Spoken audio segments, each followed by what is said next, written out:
when you're an empath early in life, emotional sensitivity doesn't feel like a gift, it feels like a curse. You walk into rooms that instantly feel tension you didn't create. You sense disappointment before words are spoken. You notice shifts in tone, energy, body language that others completely miss. As a kid or a young adult, this level of awareness is overwhelming. You don't yet have the tools, boundaries, or self trust to understand what you're feeling, so you assume something is wrong with you. You think you're too emotional, too soft, too intense, too affected by things that shouldn't matter. Society reinforces this idea. You're told to toughen up, stop overthinking, stop caring so much. But the truth is, nothing is wrong with you. You're just early in the process. In the beginning, empathy shows up as emotional overload. You absorb other people's moods and mistakes as if they're your responsibility. If someone is upset, you feel the urge to fix it. If someone pulls away, you blame yourself. If someone lies, your body senses it before your mind can explain it. This is why empaths often struggle in relationships when they're young.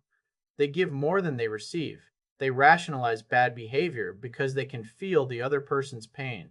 They stay longer than they should because they don't want to hurt anyone, even at the cost of hurting themselves. This sensitivity without wisdom leads to confusion, self doubt, and emotional exhaustion. But here's the part most people never tell you: emotional sensitivity is raw data, it's unprocessed information. Early on, you don't know how to filter it. Later in life, once you've been burned enough times, once you've questioned yourself enough times, once you've sat alone with your thoughts long enough, that same sensitivity turns into something entirely different. It turns into emotional intelligence. And emotional intelligence is power. Emotional intelligence isn't about being emotional, it's about understanding emotions, yours and others, without being controlled by them. Over time, empaths stop drowning in feelings and start observing them. They begin to recognize patterns. They notice how certain behaviors always lead to certain outcomes. They see how words don't always match actions. They learn that not every emotion needs a reaction. This is when sensitivity evolves into clarity. You still feel deeply, but now you understand what you're feeling and why. You're no longer confused by it. Life itself becomes the teacher. Every betrayal sharpens perception. Every disappointment refines awareness. Every heartbreak forces self reflection. While others numb themselves, distract themselves, or blame the world, empaths are forced inward. They analyze what happened, what they missed, where they ignored their intuition. This reflection isn't weakness, it's training. Over time, Averson, empaths develop an internal emotional compass that becomes incredibly accurate. They don't just hear what people say, they hear what people mean. They don't just see behavior, they sense intention. Later in life, this shows up as an almost unfair advantage.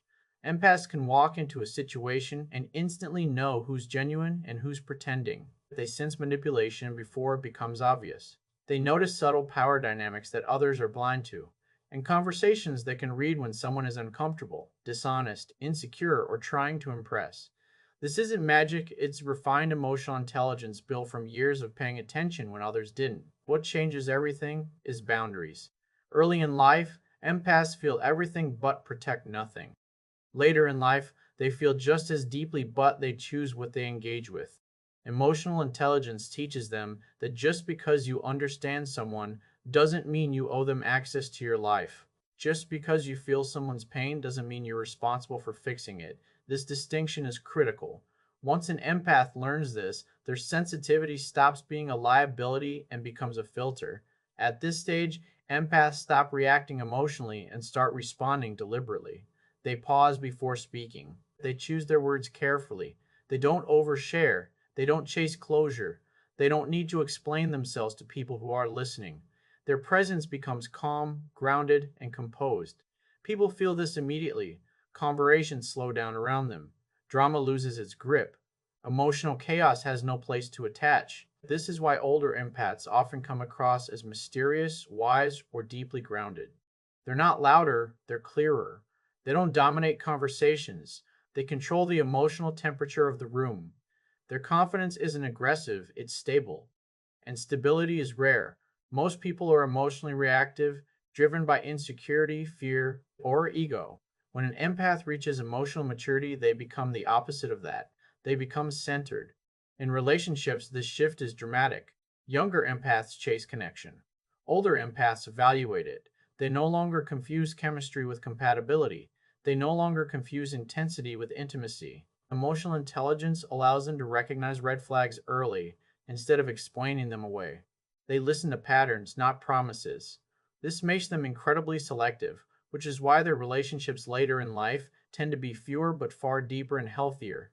In leadership and influence, emotional intelligence separates followers from leaders. Empaths who mature understand people at a psychological level. They know how to motivate without manipulation. They know when to push and when to pull back. They understand that people aren't driven by logic alone, but by emotion, identity, and feeling understood. This allows them to lead with quiet authority rather than force. People trust them, not because they demand it, but because they feel seen and safe around them. What's important to understand is that this power can only come later in life. If you gave a young empath this level of influence, they'd likely give it away. They'd overextend, overexplain, oversacrifice. Time is required to harden wisdom without killing compassion. That balance only comes through experience. Pain refines empathy. Loss clarifies priorities. Disappointment teaches discernment. Eventually, the empath reaches a point where they no longer question their sensitivity. They trust it. They don't ask others for permission to feel what they feel. They don't second guess their intuition when something feels off. They've seen it proven too many times. This trust creates inner certainty, and inner certainty creates calm confidence. That calm is felt by everyone around them. This is why the empath personality becomes powerful later in life. Not because they stop caring, but because they learn how to care without self destruction. Not because they become emotionally numb, but because they become emotionally intelligent. They no longer leak energy, they no longer absorb chaos. They choose where their attention goes, and attention is currency. What once made them feel different, weak, or misunderstood becomes the very thing that sets them apart. Emotional sensitivity evolves into emotional mastery, and emotional mastery is one of the most underrated forms of power in the world. Being an empath means you usually don't learn lessons gently. You learn them through experience, and often through pain. Early in life, boundaries feel unnatural to you. Saying no feels selfish. Pulling back feels cruel. Walking away feels like abandonment. You're wired to understand people, to see their wounds, to feel their struggles. So you assume that patience and tolerance will eventually be rewarded. You believe that if you love harder, explain better, or stay longer, things will improve. But life has a different curriculum for empaths. It teaches boundaries through consequences. At first, you give freely. You give time, attention, emotional labor, forgiveness. You show up when others disappear. You listen when others avoid. You stay calm while others explode. But over time, a pattern emerges. The more you give without limits, the more people take without gratitude. The more understanding you are, the more excuses people expect you to accept. This isn't because people are evil. It's because human nature adapts to what it's allowed to do. Empaths learn this slowly and painfully. Early betrayals hit empaths especially hard. When someone lies to you, it doesn't just feel like deception, it feels like a violation of trust, energy, and emotional safety. When someone takes advantage of your kindness, it cuts deep because you never had hidden motives. You gave sincerely, and when that sincerity isn't respected, it shakes your worldview. This is often the phase where empaths start questioning themselves. They wonder if they're naive, too soft, or broken in some way. They replay conversations looking for where they went wrong. What they don't realize yet is that nothing is wrong with their heart. What's missing is structure. Boundaries don't come naturally to empaths because they conflict with empathy. Empathy says, I understand why you did that. Boundaries say, that's not acceptable in my life. Learning to hold both truths at the same time is one of the hardest inner shifts an empath will ever make. At first, when they try to set boundaries, it feels awkward and guilt inducing. They over explain, they apologize for having needs, they soften their limits to avoid confrontation, and people sense this hesitation. Weak boundaries invite testing. Life doesn't stop testing until the lesson sticks. Empaths often experience repeated cycles, similar relationships, similar betrayals, similar disappointments, until they finally realize the common denominator isn't bad luck, it's access. Too many people had access to their time, energy, and emotions without earning it. This realization is painful, but it's also empowering. It marks the moment the empath begins to take responsibility, not just for understanding others, but for protecting themselves. The turning point usually comes after a deep emotional burnout. A relationship ends in a way that feels draining and unfair. A friendship becomes one sided beyond repair. A family dynamic crosses a line one too many times. At this point, the empath doesn't just feel hurt, they feel empty. That emptiness forces reflection. And in that quiet space, a new question emerges. Why am I always the one sacrificing? Why am I always the one understanding? Why am I always the one left picking up the pieces? This is where boundaries stop being a concept and start becoming a survival tool. The empath begins to realize that compassion without boundaries is self abandonment, that understanding someone's pain doesn't mean tolerating disrespect, that love without standards turns into resentment. These insights don't come from books or advice, they come from lived experience. That's why once an empath truly learns boundaries, they rarely unlearn them. As boundaries strengthen, guilt begins to fade. The empath learns that saying no doesn't make them cruel, it makes them honest. Pulling back doesn't mean they don't care, it means they care about themselves too. Walking away isn't abandonment, it's self respect. This reframing changes everything. Instead of feeling responsible for everyone's emotional state, the empath starts focusing on their own alignment. One of the most powerful shifts happens when the empath stops explaining themselves. Younger empaths feel the need to justify their boundaries so others won't feel hurt or confused. Mature empaths understand that people who respect you don't need explanations, and people who don't respect you won't accept them anyway. Silence becomes a boundary, distance becomes a message, consistency becomes the standard. This is where the empath's energy changes. They become less available but more present, less reactive but more intentional. They stop answering every call. They stop responding to emotional bait. They stop rescuing people who refuse to help themselves. And surprisingly, this doesn't make them colder, makes them clearer. People now know where they stand. The empath no longer sends mixed signals by being endlessly forgiving or quietly resentful. Strong boundaries transform how others perceive the empath. Instead of being seen as endlessly accommodating, they're seen as grounded and self respecting. Instead of being taken for granted, they're valued. Some people fall away during this phase. They're the ones who benefited from the lack of boundaries. Their departure hurts, but it also confirms the growth. What remains are relationships built on mutual respect rather than emotional dependence. Internally, the empath experiences a profound sense of relief. Emotional exhaustion fades, anxiety decreases, decision making becomes easier. They trust themselves more because they're no longer betraying their own needs to keep the peace. This inner alignment creates confidence, not the loud performative kind, but the steady kind that doesn't need approval. Boundaries also sharpen discernment. The empath becomes selective about where they invest emotionally. They pay attention to effort, consistency, and accountability. They notice how people respond to limits. Someone who respects your boundaries reveals maturity. Someone who resents them reveals entitlement. This information is invaluable, and empaths learn to trust it. Later in life, this boundary driven strength becomes unmistakable.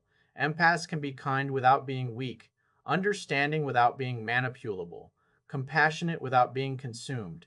They've learned that their energy is precious and not everyone deserves access to it. This doesn't make them isolated, it makes them sovereign. In romantic relationships, boundaries are what allow love to thrive. The empath no longer tries to earn affection through sacrifice. They allow space, they allow mystery, they allow the other person to show up or not, and they respond accordingly. This dynamic creates attraction, respect, and emotional safety. The empath no longer fears losing someone by setting boundaries. They fear losing themselves by not having them. For most empaths, solitude is not a choice at first, it's something life pushes them into. They don't set out to be alone, they end up there because they feel misunderstood, overstimulated, or emotionally drained by the world around them. Early on, this solitude feels like rejection. It feels like something is missing. They watch others thrive in crowds, relationships, and social validation while they quietly withdraw, wondering why connection seems to cost them so much energy. What they don't realize yet is that solitude is not punishment for an empath, it's preparation. When an empath is young, being alone can feel uncomfortable because silence amplifies feelings. Without distractions, emotions rise to the surface. Old conversations replay. Regrets surface. Dope's echo. This is why many people avoid solitude altogether, but empaths don't always have that option. They feel too deeply to numb themselves with constant noise, and eventually, they stop running. They sit with their thoughts. They feel what needs to be felt. And this is where the transformation begins. Solitude forces honesty. When no one else is around, there's no one to perform for, impress, or please. The empath starts to see where they've been compromising themselves, where they've been chasing validation, where they've been ignoring their intuition. This self awareness can be painful at first, but it's also cleansing. Every realization strips away illusion. Over time, the empath begins to understand themselves at a depth most people never reach. This alone time becomes a classroom. Empaths reflect on past relationships not to dwell, but to understand patterns. They notice how often they gave without receiving, how often they ignored red flags, how often they stayed silent to avoid conflict. These insights don't turn into bitterness, they turn into wisdom. The empath stops asking, "Why did they do this to me?" and starts asking, "Why did I allow this?"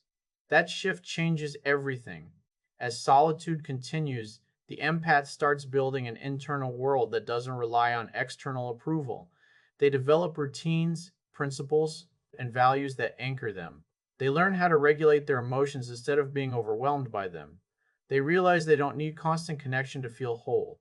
This independence is subtle but powerful. It creates emotional self sufficiency. Over time, solitude sharpens discipline.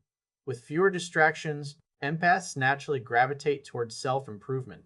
They read, they reflect, they train their bodies, they organize their lives. Not because they're trying to prove something, but because clarity creates momentum. When your mind is quiet, you can hear your own standards. You start asking yourself better questions. You begin holding yourself accountable. This is where self mastery starts to take shape.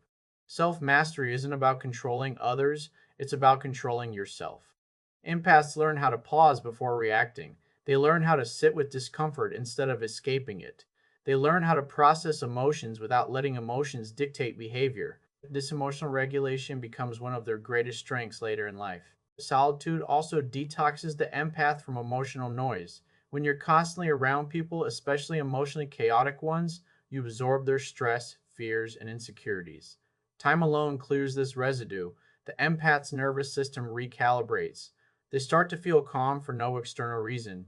This calm becomes their new baseline. And once you experience that peace, you become very selective about who disrupts it. As the empath grows comfortable being alone, something interesting happens. They stop feeling lonely. Loneliness comes from wanting something outside yourself. Solitude becomes empowering when you realize you are complete as you are. This inner fullness changes how the empath shows up in the world. They're no longer seeking connection out of need, but out of choice. That distinction is crucial. Later in life, this translates into presence. When empaths speak, they speak with intention. When they listen fully. They're not rushing to fill silence or seek approval. Their words carry weight because they've been refined in silence. People notice this, they may not understand it, but they feel it. There's depth behind the empath's calm that can't be faked. Solitude also sharpens intuition. Without constant external input, empaths become highly attuned to their inner signals. They know when something feels off, they trust their gut without needing validation. This intuitive clarity helps them make decisions faster and with less regret. They don't second guess themselves the way they used to. They've learned that their inner voice is reliable. In relationships, this self mastery changes dynamics completely. The empath no longer clings. They don't fear space. They don't overinvest early. They allow relationships to unfold naturally. If someone pulls away, they don't chase, they observe. If something ends, they don't collapse, they reflect. This emotional stability creates attraction, respect, and emotional stability. Leadership emerges naturally from this state. People gravitate toward those who are grounded. An empath who has mastered solitude doesn't need to dominate or impress. Their calm confidence creates trust. They don't react emotionally to pressure. They don't crumble under stress. They've already faced their inner chaos and made peace with it. What's powerful is that this self mastery is invisible. There's no announcement, no badge, but it shows in how the empath moves through life. They don't rush, they don't beg, they don't argue to be understood. They choose their battles, they conserve energy. This restraint is mistaken for weakness by those who don't understand it, but it's actually discipline. Solitude also teaches detachment, not indifference, but emotional non attachment. The empath learns that they can care deeply without losing themselves. They stop attaching their identity to outcomes. They do their best and let go. This creates freedom. When you're not afraid of being alone, you're not easily controlled. Later in life, this becomes one of the empath's greatest advantages. They don't fear silence, they don't fear loss, they don't fear walking away, and because fear no longer drives their decisions, they operate from clarity instead of desperation. This makes their choices cleaner, their relationships healthier, and their life more intentional. Most people never develop this level of self mastery because they're terrified of being alone with themselves. Empaths are forced to face it, and in doing so, they evolve. What once felt like isolation becomes independence. What once felt like loneliness becomes peace. What once felt like emptiness becomes space to think, grow, and choose wisely. This is why solitude transforms empaths into powerful individuals later in life, not because they reject the world, but because they understand themselves. They've built a strong internal foundation that doesn't collapse under pressure. They can stand alone without feeling incomplete. And anyone who can do that moves through life with a quiet, undeniable strength. When an empath reaches emotional maturity, something profound happens inside them. The noise quiets. The need to prove, chase, or explain fades. What replaces it isn't arrogance or indifference. It's a deep, unshakable confidence that comes from knowing exactly who you are and what you can survive. This confidence doesn't announce itself. It doesn't need validation. It simply exists, steady and grounded, and that's what makes it so powerful. Earlier in life, empaths often confuse confidence with approval. They feel confident when they're liked, needed, or chosen. When that approval disappears, so does their sense of worth. This is why rejection hits them harder when they're young. It feels personal, destabilizing, and deeply emotional.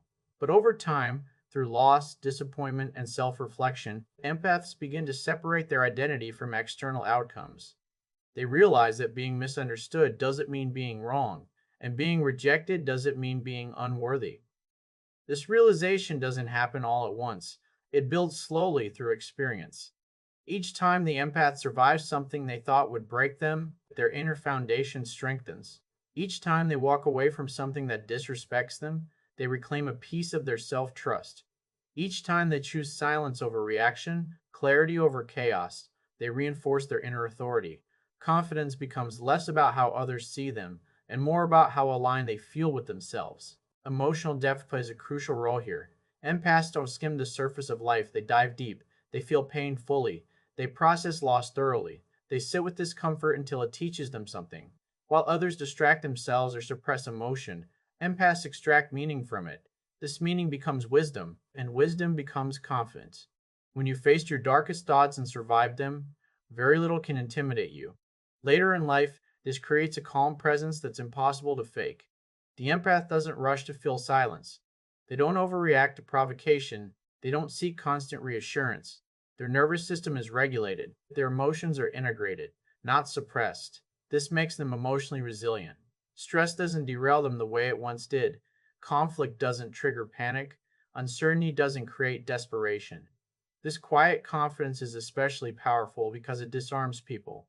Those who rely on dominance, intimidation, or emotional volatility to control situations find no leverage with a grounded empath. There's nothing to push against, no insecurity to exploit, no emotional reaction to feed on. The empath responds, not reacts. And response always carries more power than reaction. In relationships, this confidence changes everything. The empath no longer fears loss, so they don't cling. They no longer fear rejection, so they don't overgive. They show up authentically, without masks or strategies. If someone stays, it's because there's mutual respect and alignment. If someone leaves, it's accepted without collapse. This emotional stability creates a safe and attractive dynamic. People feel secure around someone who is secure within themselves. This also means the empath becomes highly selective. They don't chase attention. They don't compete for affection. They don't tolerate inconsistency. Their standards are clear, not rigid, but rooted in self respect. They'd rather be alone than compromise their peace. This isn't bitterness, it's discernment. And discernment is a sign of maturity. In professional and leadership settings, This confidence is magnetic. The empath doesn't need to dominate conversations to be influential. Their calm authority commands attention naturally. They listen more than they speak, but when they do speak, it's intentional. People trust them because they feel understood and not judged. They create environments where others feel safe to be honest, which build loyalty and respect. This inner strength also allows the empath to handle criticism differently. Earlier in life, criticism felt like a personal attack. Later in life, it's information. They evaluate it calmly. If it's useful, they integrate it. If it's projection, they discard it. Their sense of self doesn't rise and fall based on opinions. This emotional neutrality is incredibly powerful. What's important to understand is that this confidence is not loud. It doesn't seek attention. It doesn't need to be right. It doesn't need to win every argument. It's rooted in self acceptance. The empath has made peace with their flaws, their past mistakes, and their emotional nature. They no longer fight who they are. They've integrated their sensitivity instead of suppressing it. This integration creates authenticity. The empath no longer switches personalities to fit different environments. They're the same person everywhere, calm, observant, grounded. This consistency builds trust. People know what to expect. There's no emotional volatility, no hidden agendas, no performative behavior, just presence. One of the most powerful aspects of this confidence is restraint. The empath doesn't react impulsively. They don't lash out when hurt. They don't seek revenge. They understand that emotional control is a form of strength. Silence, when chosen consciously, becomes a statement. Walking away becomes a boundary. Not everything needs a response. Later in life, the empath understands leverage. They know that their attention, energy, and presence have value. They don't give them away freely. This makes their presence more impactful. When they engage, it's meaningful. When they withdraw, it's felt. This isn't manipulation, it's self respect. This confidence also allows the empath to face uncertainty with composure. They don't need to control outcomes to feel safe. They trust their ability to adapt. They've been through emotional storms and learned that they can handle discomfort without losing themselves. This adaptability makes them resilient in a world that's constantly changing. Perhaps the most important shift is that the empath no longer seeks to be understood by everyone. They understand themselves, and that's enough. They no longer explain their boundaries. They no longer justify their choices. They let their actions speak. This creates a quiet authority that others naturally respect. This is why the empath personality becomes so powerful later in life. Not because they harden their heart, but because they strengthen their core. Their emotional depth becomes a source of stability rather than chaos. Their sensitivity becomes wisdom. Their experiences become confidence. And that confidence, rooted in self knowledge and emotional mastery, cannot be shaken by external forces. When an empath reaches this stage, they move through life with a calm intensity. They don't need to chase power, it shows up in how they carry themselves, and how they listen, and how they choose, and how they walk away without bitterness and stay without fear. That is quiet, unshakable confidence, and that is real power.